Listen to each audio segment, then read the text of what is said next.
Is Tony Stark and his friends ready for the digital age, or will it all come crashing down around their ears? Well, let's hop into the pages of Tony Stark Iron Man issue number 6 and find out for ourselves, shall we? Alrighty then, so as we join the comic, we check on in with Tony's mom, Amanda. She says to Andy, her new boyfriend, how she feels that Tony is moving further and further away from her, that ever since he came back, his mind is so concentrated on the escape project that he can't really let anyone else in. What is the escape project? Well, in a nice little payoff to the storyline that's been building up all arc long, Escape is basically virtual reality as presented by Stark Industries. Basically, it's a full-on digital world where you can do whatever you want, be whoever you want without any barriers. You know, it's like that popular science fiction movie that came out just recently. It was based on a book, what's it called? Ralph Breaks the Internet, that was the one. Demand for Escape technology is through the roof and people are getting ravenous. It's like if a new Apple phone got released on Black Friday or something. That's how bad it is. In fact, Iron Man, War Machine, and even the Wasp have to take time out of their busy schedule as superheroes to go defend a shipment of Escape consoles that's being attacked by D-list 80s Iron Man villains, the Raiders. Tony and Janet still find time to flirt during all these superheroics just to remind us that yes, they are indeed still a couple. Now, the idea of a complete virtual world with absolute freedom sounds like a ton of fun, but as anyone who's actually been on the internet can tell you, there's some really crappy people online. Luckily, Stark has developed some cutting-edge admin programs to deal with the racist 12-year-olds, the gold farmers, the catfishers, the shit posters, and everything in between that you can name. Sorry, little Billy, guess you'll have to go back to the regular old boring internet to vent your frustration and be a jerk over there.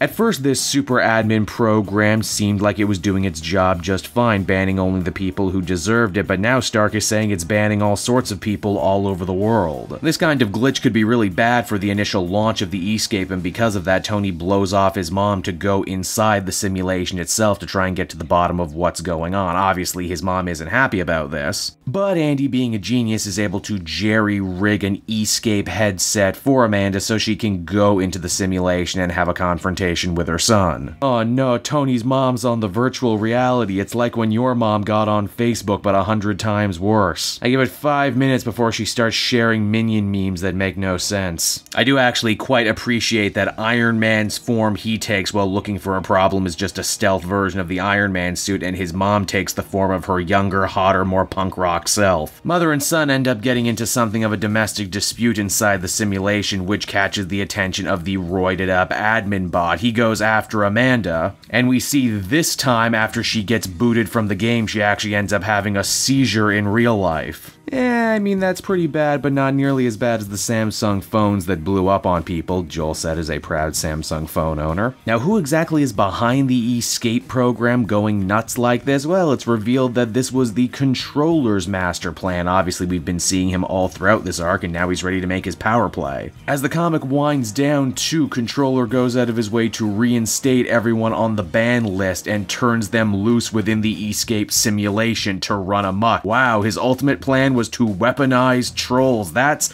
pretty damn evil, actually. And so that was Tony Stark Iron Man issue number 6, everybody, and I gotta say, everything Dan Slott's been doing in this series really came to a head in this issue. Tony's one-mindedness of trying to cheat death by living in a simulation, Tony's mom and his relationship to her actually being used to great effect here in this story. Heck, even Joe Costa had a lot of fun stuff to do here in a hard-working B-plot about her robo-love life. It also feels like Dan Slott actually does have some stuff to say about the internet and internet culture through the guise of Escape. I'm not saying it's particularly complicated stuff, but hey, when it works, it works. Overall, I'd give this one an 8 out of 10. Pretty solid stuff. Hey there everyone, it's your old pal Cape Joel, and I want to thank you so much for watching to the end of the video. I hope you enjoyed it, and if you did, why not check out some of these other videos I have available from the channel. And hey, you know what, if you're in a supportive mood, you can also check out my Patreon link down in the description. Patrons get exclusive access to videos and content before anyone else, and you can do so for as little as $1 a month. So until next time everyone, this has been Cape Joel.